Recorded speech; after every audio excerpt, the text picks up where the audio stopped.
I'm AJ Trott. And I'm Jeff Swiderski with AnnieMac Home Mortgage's Momentum Group, your trusted partner in the home buying process.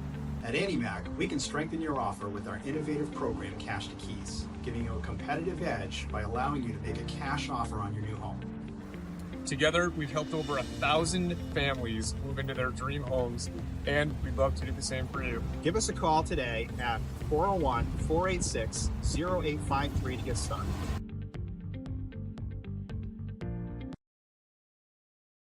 Hello, everybody, and welcome back to Keeping It a Real Estate with Jeff Swiderski.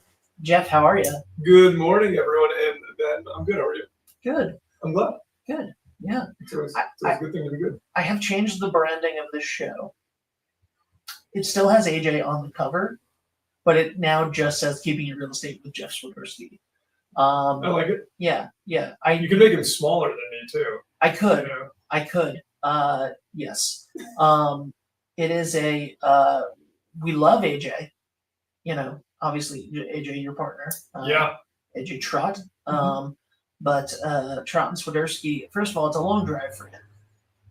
Very long drive. It's a long drive for him. So yeah. We're happy to have you here. And also, he may or may not have a camera phobia.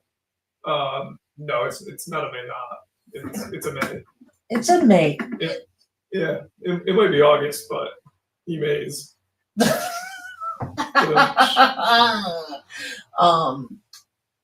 Jeffrey, I have a question for you today. I love questions. When is the right time to buy a house? So it's a funny question because there's no answer to it, right? It's one of those magical parts of life. When's the right time to have a kid? People always think they're going to be prepared to have a kid. I have 2 kids. I promise you're never going to be prepared. It's not going to happen. You can think you might be prepared, but you're not. It's the same exact thing with buying a house. One of the cool things I heard, this was years ago, is if someone asks you, is it the right time for me to buy a house? The answer is no, because you haven't thought through it. You haven't planned your budget. You haven't done all of those kind of, to me, necessary steps. So when's the right time to buy a house? When you are comfortable with whatever that financial obligation is going to be, when you feel like you have saved enough to be comfortable for the unknown, and probably more importantly, when those numbers actually jive with the market. So I do think, there's something to be said for buying in the right location, right? Location. That's real estate 101. Yeah. But if you want to be in, whatever neighborhood, say your whole life have wanted to live in a specific part of Weekapaug, we'll just use that as an example. But the barrier to entry is too high for you. The prices have gone a little crazy, like all of those factors, right? It's probably not a right time for you to buy there. But is it a right time for you to buy somewhere else that's more affordable, where you can build wealth and, maybe it's your 5 or 10 year plan to get to Weekapaug, but now all of a sudden in that house you have a ton of equity and you can carry that forward. That makes that realistic for you. Yeah. So that's to me the answer is when do those numbers line up for you? That's all I want. All I want is to have a house by the beach and to be feeling and living in the Weekapaug groove. Yeah, why stop at Weekapaug? Go right to Watch Hill, be Swift's neighbor. We can get you set up. You can hang out with Travis Kelce. Is there a okay? So we have threw him sideways. Hold on. We have Taylor Swift writing songs about Watch Hill, or one at least, right? The last Great American Dynasty. We have Fish writing songs about Weekapaug groove. And in the middle, we need people writing songs about Mesquamacut. Okay. Yeah. Like there's songs about Weekapaug that are famous. There's songs about Watch Hill that are famous. We need some songs about Mesquamacut. And if you know of any let me know. But I just feel like that 3-mile stretch in between Watch Hill and Weekapaug gets left out a little bit, but it's beautiful. There needs to be songs. It is a good stretch. It is a good stretch, and a lot of great real estate there. Yeah, see, tie it all together. Is there a bad part of Westerly at this point? No. This building is the bad part of Westerly because I'm here. I would Bad Street, USA, baby. I would say the Grove just had a glow up. So Yeah. yeah. Well, thank you. Oh, we should call it the Grove. The Grove. The Grove. Yeah. Welcome to the We're Grove. getting some more plants in here. I mean, have you seen Patrick's office? I have. Still need more. We It's- never have too many. It's a jungle, baby. The Grove Jungle. The Grove Jungle. So okay, what? But if you're asking those questions, then the answer is now is not the time to buy a house. Now is the time to ask those questions, so that it becomes the time to buy a house. That's probably the right way to think about that exactly. Okay. And I definitely say that jokingly because you could not have already talked through those questions and 1000% be ready. It's just a matter of having that planning conversation. I think that's true of virtually anything financially. I know I said this last time I was in here, but I think just human nature, American nature, whatever we want to call it, we don't like to do things proactively. I don't think most people think about life insurance proactively. I don't think people think about financial planning in general proactively, putting assets in a trust, how to protect their legacy. I think everyone has those thoughts in the back of their mind, but they don't necessarily act on them. How often you hear, I did all of this in my lifetime so I could leave it to my children or my grandkids or whatever, but they haven't actually taken the financial steps that would maximize that benefit for those kids and grandkids and all of those things. So Yep. I think it's the exact same thing when you're talking about real estate or buying a house. If you have that goal in mind and that goal is, in your brain 12, 18, 24, 36 months out, whatever it is, have that conversation because there could be things that you could do today that would actually better suit you for that timeline. Or maybe it pulls that timeline up for you because it makes it more realistic. But Sure. But having that planning conversation today and talking through where your credit is, what you have saved, what your savings plan is, how to apply those savings either to paying off debt or saving them for down payment, all of those things are an absolute strategy. And I think a lot of people do get lost in this is my long-term goal, but they're not taking the short-term steps. And that's 100% where we come in because, I've been doing this for, it's crazy to say, almost 16 years now. And in that time, believe it or not, I've learned a lot and I've structured a lot of things and I've helped investors grow their portfolio. But, if you're a first-time buyer, if you're a seasoned investor, there are always things out there that you don't know. And our industry, like any other, evolves and things change and some things get harder, some things get easier. So I just think it's always worthwhile to have those conversations. It's definitely worthwhile to have those conversations. I think life is about those conversations. Like in any field, you don't know what you don't know, and especially, can we talk about the fear a little bit? I always want to talk about the fear of this because I feel like the fear of not knowing if it is the right time to buy a house, not knowing if it is the right time to make a move, if it is the right time to downsize, if it is the right time to refinance. I sometimes I feel like lawyers and mortgage lenders and real estate agents and all of these things are like the boogeyman to some people and it's not because of you guys, it's because of insecurity on our own parts for the most. I would say for the most part, insecurity on our own parts of I don't know, I have to show them my financial situation. I'm really embarrassed about that loan that I took out, and you know what I mean? You know what? I was so stupid. I missed that car payment 6 years ago, and but It's still on my. Yeah, it's still on my mind. We get embarrassed about these things. So people have all of these irrational fears. Yeah, and I mean it's irrational to a point. I mean, there's definitely a rational, side of the emotional aspect of that's your private life. Yeah. And again, I do think there's something to be said for having the courage or the bravery, I guess, to take that step, because when you get serious about your finances, you get serious about your budget, it can quite literally change your life. I mean, from a whole bunch of different angles. Like stress is one of the number one things that degrades our health. So if you're, flying by the seat of your pants and just hoping that things are going to get better without having an action plan, that's a hard way to go about it. But to your point about just the fear side, that's exactly what we're here for. It's a private conversation. It's not like this is somehow being broadcast to others. You're having a one-to-one conversation with someone that genuinely wants to help you. Yep. And I think, it's hard to be vulnerable with anyone. If you want to be vulnerable with, a therapist or, whatever, like, it's hard to open those doors in general. Yeah. And same thing for us. I'm not saying I'm a financial therapist, but I am for a lot of people. Yeah, you are. I absolutely am. Yeah. And I realize the gravity of that, and I appreciate that, and people's trust in that.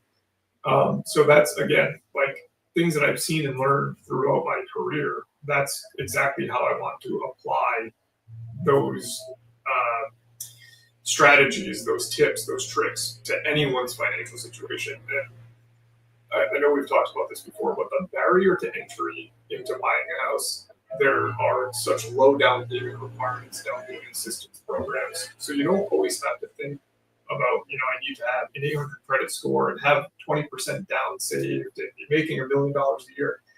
All of those things aren't really factors.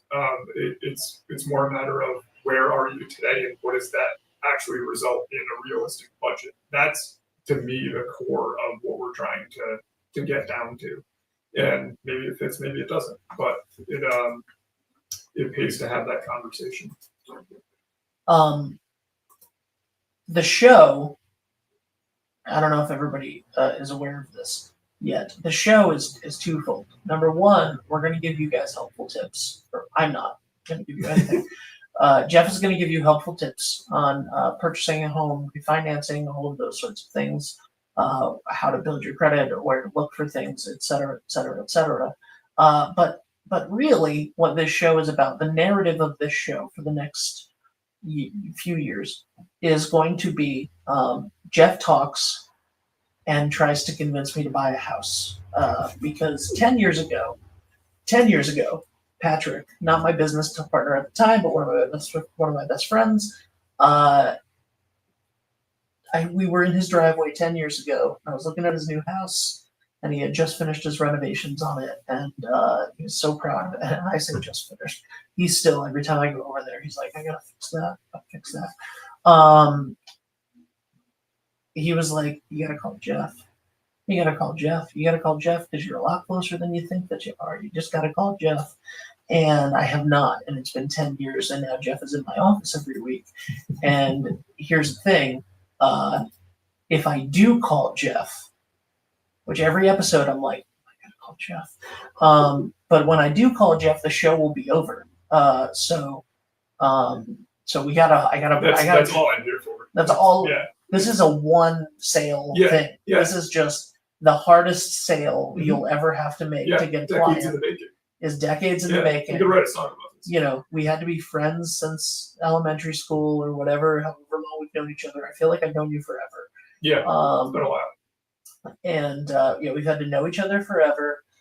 You've had to do mortgages for all of the people around me, and you had to host a show on our network and advertise with us for years and years and years. Yeah, and then eventually,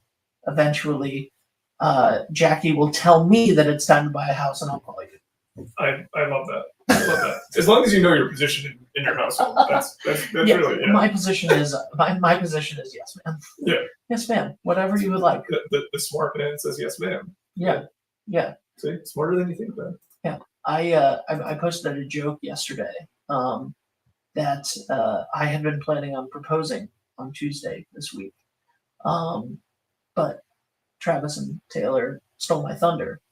And so since they stole my thunder, I couldn't do it. So I'm going to hold off for a year or two now, just to make it special. To make it special. Yeah. But the truth of the matter is, most important engagement in Westerwood. Yeah. So I was like, sorry, Jackie, we have to wait a year or two now because Taylor stole our moment again. again, nobody heard about my album release 2 weeks ago because of her. You We're know, quite literally living in the shadows. we are living in the shadows. Yes, in Watch Hill. And anyway, but the truth of the matter is, I will propose when I'm told to propose, and I will buy a Now house. is the time. And I will buy a house when I am told to buy a house. I love that for you. When is the right time? That's what we're trying to figure out. When is the right time? When is the right time for you guys? I don't know. The right time for me, I put a hat on because my hair is floofy today. When is the right time for you guys? Jeff will tell you. When is the right time for me? Jackie will tell me.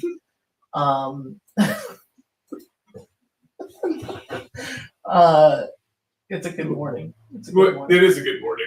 It is a good morning. We're having fun. One of my favorite sayings ever in finances is you should never try to time the market because you'll never be timed in the market. Yeah. And, Oh God, yeah. and you know, Jackie should tell you to buy yesterday. But that's the way I've always looked at finances. And again, we'll always tie it back to real estate because it's such a big piece of the middle class's financial picture. But if you bought 10 years ago, you know, that house that you would have bought would have been in the, you know, maybe 200,000s, who knows, low 200,000s. You can't find a house in Southern Rhode Island for, you know, we'll say under like 4 now, Yeah. maybe right around 4. But that's the trajectory of money. Like if there is one thing I could actually explain when I say time in the market, it is exactly that. The value of the dollar is always going down.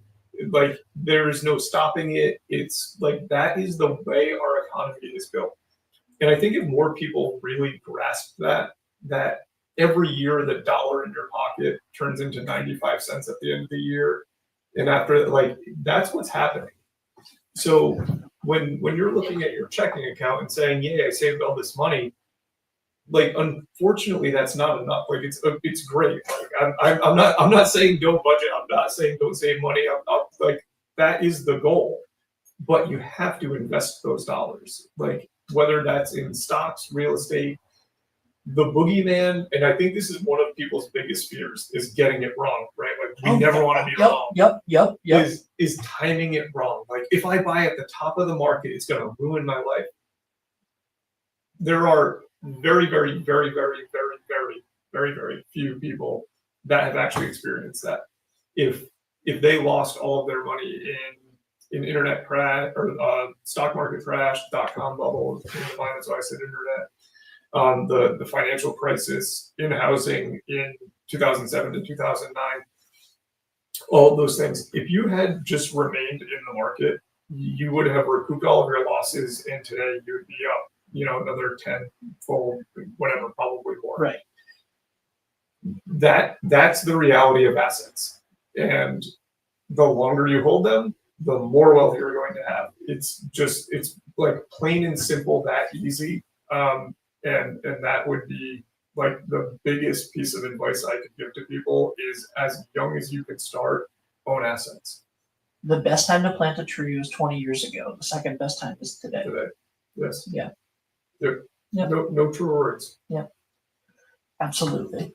I want to, like, how accurate, and I know that they're not, but I'll ask anyway. Let's start.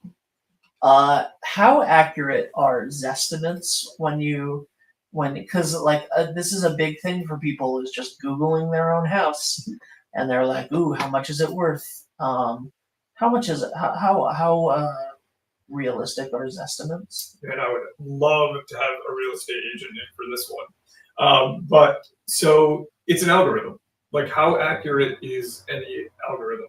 Like, when you're, you know, doom scrolling Facebook, you know, you're sitting there and you're like, oh yeah, that's relatable to me. And then there's that one, you know, ad, or, you know, do you want to join this group thing that comes up, and it's something that you've never thought about, you don't want to think about, and you're like, why in the world did Mark Zuckerberg's people decide to put this in front of me today?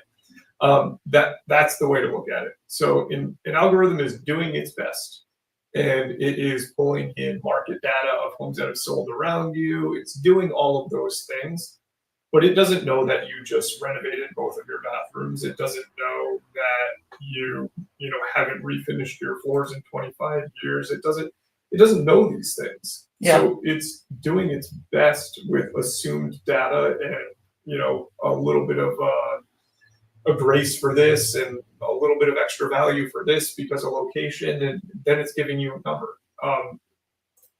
When you actually think about that, like it could be 50, 100. I've seen them be dramatically wrong. I want to throw up right now after this estimate.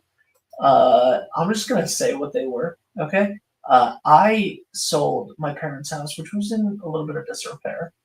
After they died, I sold it for $128,661 according to Zillow. Mhm. I don't remember. And that was mainly because of that was the amount of money that I needed to pay for Medicaid for the nursing home lien from my parents, because that was the situation that they were in.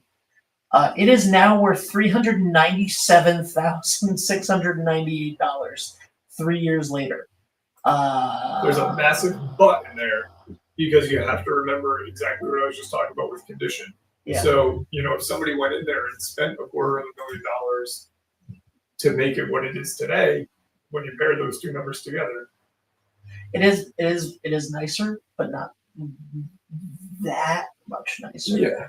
But I'm like, and that's one of those things of like being prepared for everything, right? Like there's a great we have a show coming up on 321 called All About Money. That will be debuting soon with the fabulous flying CPA Christy Armstrong. Ooh, I love this. Yes, and we talk a lot about financial planning in that, especially like making sure that you put your house in like a trust or whatever eventually. And this is this is not the young people that are purchasing their house for the first time necessarily, but you don't want to end up in a situation like Benny Boy, where his parents didn't do anything. God bless them. They're gone though, so I'll talk smack. I talk smack and mine aren't gone. So, So they didn't do anything. They just lived like they were going to live forever, and then nothing was ever an issue, and it was fine, whatever. And so they both got sick relatively quickly. They both ended up in the nursing home. COVID happened, and one of them was gone in 6 months, and the other one was gone in 9 months. And over those 6 and 9 months, $100 and something thousand lien from Medicaid, because that house was not put in an irrevocable trust. That house was not put in my name 5 years before they went into the nursing home. That house was their main asset, which was a lot of things for a lot of people, and they didn't do any of it. And instead of a house being something that can build wealth and be an asset for generation for your family and for your next for your child or whatever it is next, it went away quickly, just like that, because people are afraid to talk to mortgage lenders and lawyers and real estate agents and planners, financial planners, and all of these things. If you have an uncomfortable conversation, you can keep wealth in your family. You know what I mean? Like that house, they had all of the equity. They owned it outright. They owned that house outright. There was no mortgage on that house anymore. It had been over 30 years. They owned it completely. If they had just done one thing, I would have not a mountain of debt from them, but an asset. And like that, those are the types of things of like what you're talking about: time in the market, buying, like doing these things that are smart. When is the right time to buy? When is the right time? Like they bought that house for $90,000 in 1988, and like it is now worth $400,000. Mm-hmm. That's crazy, and that would have been great for their lovely little son. I would love to have lived there. I would have loved to have, because before I knew what the lien situation was, I was like, great, I could take out a home equity line of credit Yeah. and fix this place up for 50, 60 grand. And then that's my mortgage on that house. And that's you know what I mean? Like that Yeah. was this whole plan that Patrick and I were talking about what I should do about this house and blah, blah, blah.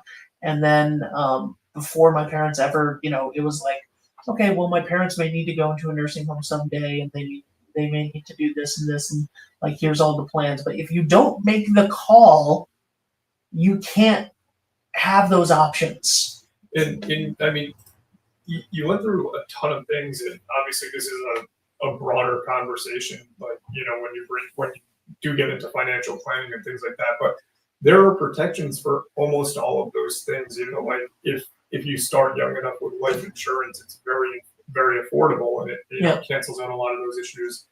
There are actually long-term care insurance options that cancel out a lot of those issues. Like that's again to me why it is like a hard and uncomfortable conversation. No one wants to think about their own mortality. I think that's a big piece of it. Sure. None of us want to think about the fact of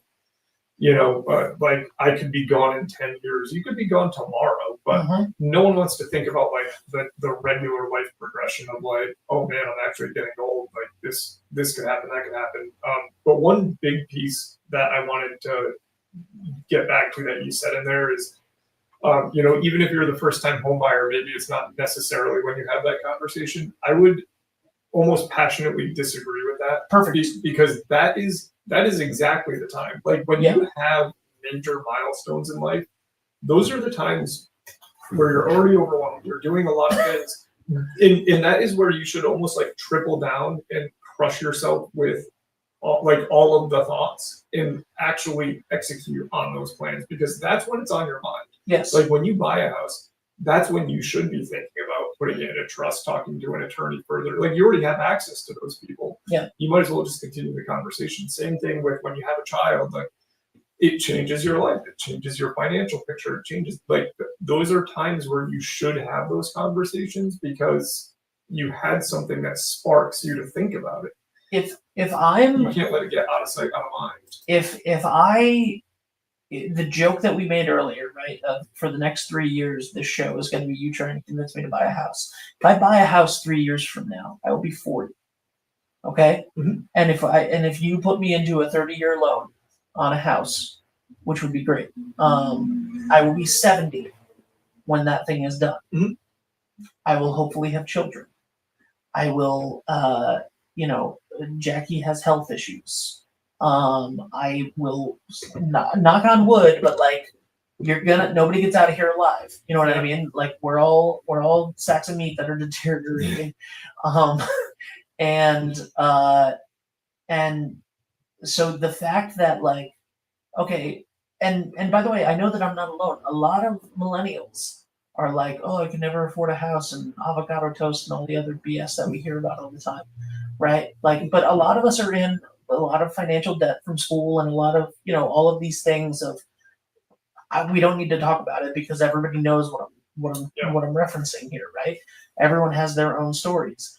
But the fact of the matter is you have a lot of people that are now, whereas generations before us maybe bought houses at 25, 26, 23, 22. Now we're like, okay, cool, we're 40 and we're buying our first home. And I'm sure you see a lot more of that now, like a lot more of that. Yeah. And the fact of the matter is, if you're buying a home at 22 and it's a 30-year mortgage and you're going to be out of that thing at 52, you have another 13 years, 15 years of work time after that. If you're knocking up on 40, and you're looking to get in a 30-year loan, you're 35, and you're looking to get into a 30-year mortgage, you're talking about that mortgage being paid off at the same time as retirement. And that is the time to be having those questions, especially if you already have kids, especially if you already are married and have all of those situations. Have all the conversations at the same time. I think that's so smart, Jeff. Yeah, well, again, it's just the out of sight, out of mind aspect. You're going to sit down at a closing with an attorney that probably knows the answers to all of the questions you have. And probably also, like, I won't say always, but almost always, if somebody's working in real estate law, they know the estate planning side of it, or Yeah. they can point you to a trusted attorney partner that does. And those are the people that are going to draw the will, the trust, the powers of attorney, all of the things that, again, you don't necessarily want to think about. Like, I don't. Yeah. Why reopen that wound in 5 years? Because you're also going to forget because life is busy. Amen. And that's the bigger piece of it, I think. I was actually talking to someone yesterday, and he said, it's funny because right now Westerly's implementing the Taylor Swift tax, the wealth tax on real estate I think it's over $1 million. It's only during transfer, but whatever. We don't need to get lost in the weeds on what that actually means. But so we were talking about, if you owned X number of dollars of real estate in Westerly, then if you just annualize it, would cost you this much extra in tax. And we were like, for some people like that own quite a bit of real estate in Westerly, which happens pretty often, it could be $150,000. Like, and then we're like, yeah, but I mean, if you have that much wealth in real estate, I guess you don't really care about that number. And then we both started laughing and said, those are the people that hate paying taxes, and they work their entire life to not pay taxes or to avoid taxes. But those are also the people that are making all of those decisions yesterday on this is how I'm going to leave my legacy. And they have an attorney team, a financial planning team. They have all of those people. Like, use that cheat code. We know what the roadmap is. Have those conversations. You don't have to have $20 million in real estate to have those conversations to protect the assets that you do have. Exactly to the point of your parents. They could have taken other steps and made other plans, and things would have ended differently. And that is a fact. And I think the core of it is we don't proactively plan. Yeah. And I think it's really easy to have those conversations. You just have to make yourself do it. When you're talking about also, like, this is just and I don't want to get into the weeds on this because I am the least educated person on this topic, and any sort of wealth tax for this, like, and sure, I think that people should pay their fair share and all of that stuff. Like, yeah, I'm gonna say that first, but when you look at $1 million home in 2025. I just said that the gap from my parents' house from 1988 to 30 years later went from like $80,000, $90,000, whatever it was, to $150,000, and then from 2021 to 2025. Went from 150 to 400,000, and that means that current $1 million homes in, like, when you think about, like, like the houses on the beat, right? Like Taylor Swift's house was $17 million 12 years ago. 12 years ago it was $17 million cash, I believe, that she paid. Which is great, and like good for her, right? Like, I don't care. Like, it's a gorgeous mansion on. Couple good concerts. Yeah. But now you're like, man, like, there are some $1 million homes. There are most $1 million homes in Westerly were 4 years ago $400,000 homes. Because that's the how it's gone up. So you look at that and you're like, the people that are purchasing those homes aren't necessarily as, it's one of those things, right? Where you look at it and it's like the top 1% of Americans are not, $1 million is both way more money, like a lot more money than we think it is, and also a lot less money than we think it is. Because we still live in this 1960s thought of millionaires. Mm-hmm. And it's like, actually, $1 million, A, doesn't buy you anywhere near what it used to, and B, you're not set for life if you have $1 million anymore. Mm-hmm. And like, all of these things are true all at the same time. And I think that it's part of what you said of, like, the dollar in your pocket at the end of the year is worth 95 cents now, and then next year it'll be worth 90, and so on and so forth. Mhm. They're getting rid of the penny. But it's so hard to make those decisions and make all of those things, and you're like, okay, well, if 3 years ago $1 million house was like 550,000, and you're talking about that sort of thing, and then you're like, well, can I imagine putting that tax on somebody? Because also, like, probably their wealth hasn't gone up that much, so now maybe they're overextending themselves a little bit to fit into that home, or like it's a weird thing. You and I were talking about the other day of like, we were looking at a house, and you were like, I probably would have put that at 999. Because some people set their parameters on Zillow and Realtor.com and all of these things as well. I don't want to go over $1 million house, so having it be that $1 cheaper matters. Yep. And it's crazy because like the people that are in $1 million homes right now, they're just working people. They're not billionaires. Yeah. They're not, When you look at, I can like kill you with data right now, just because I have a lot of numbers swirling in my brain. But if you look at Washington County as a whole, average household income is somewhere around like 120,000 now, I think. Yeah. Somewhere right in there. Yep. So that's $10,000 a month. Yep. It's like gone are the days where a 6-figure household is the elite, I guess is the right way. Like that's average. There's Yep. a ton of households making considerably more than $120,000 a year. Yeah.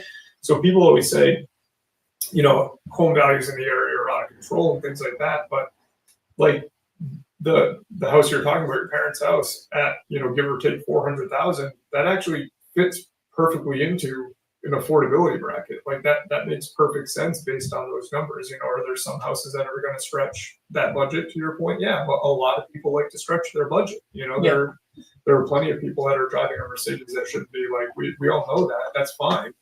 That's lifestyle choice. But yeah, there's absolutely something to be said for it. I think another thing in there is, people get stuck in, well, it's cheaper for me to rent right now, which is true, but rent nationally grows at give or take 8% per year. Like that is a crippling number when it doesn't happen all at once, of course. You have like the friends and family discount wherever you're at, and you're doing good, and that's awesome. And then all of a sudden that ends, and they sell that property, and you have to go back to fair market, and your rent goes from $1,500 to $2,800, and you're like, oh, I wish I had bought a house 5 years ago now. My rent is nearly double what one of my good friends with a house that has more bedrooms than I do, a finished basement, a beautiful in-ground pool, and their mortgage is half of my rent. Half of my rent. Mm-hmm. They have more bedrooms, a finished basement, a beautiful garage, tons of land. I have no grass around my house. I have no yard, and it's newer and it's beautiful. And once again, the in-ground pool, which is the main thing for me, and their mortgage is half of my rent. Yeah, and there are so many stories like that. And again, it's not like anyone's fault or anything. That's the ebb and flow of money over time. But that's the beauty of having the 5 or 10 year down the line conversation. That's me not calling Jeff Swiderski 10 years ago. That is Ben not calling me. Well, I'm going to start taking it personally. No, but really, that's what we're trying to help people get through. Is 10 years from now, we want you to look back and be like, that was the best decision I ever made. And then, your earlier point, when you get to retirement, all of a sudden you have all of these assets that you've accumulated because you had those conversations and made those decisions and put your money to work for you. That's really the goal. Yep, absolutely. Have your money work harder than you. Absolutely, you got to go. You have to. Anything else you want to say before we go? I I don't think so. I just think it's a matter of having an honest conversation. I think it's that simple. I think it's that easy. It's never a judgment. It's never a no. I like to say that a lot to people. Like when we're talking through something, it's never just a no. Like you don't qualify. It's these are the things that I would do to get to the place you want to be. We're really good at long-term strategy and planning. So Yeah. I think no matter where you're at in life, you can have a conversation around that. Yeah, absolutely. Thank you, Jeff. Call Jeff Swiderski at 401-486-0853, jswiderski@annie-mac.com. Were you talking to yourself there? I was talking to other people. Oh, okay. Why? Well, you said, Yeah. you said call Jeff, and I didn't know if you were talking to yourself or audience, both. I do not wear the pants in my family. See what I did there? Yep. Thank you guys so much for watching. See you soon. Thanks, everyone. Hi, I'm AJ Truck. And I'm Jeff Swiderski with AnnieMac Home Mortgage's Momentum Group, your trusted partner in the home buying process. At AnnieMac, we can strengthen your offer with our innovative program, Cash to Keys, giving you a competitive edge by allowing you to make a cash offer on your new home. Together, we've helped over 1,000 families move into their dream homes, and we'd love to do the same for you. Give us a call today at 401-486-0853 to get started.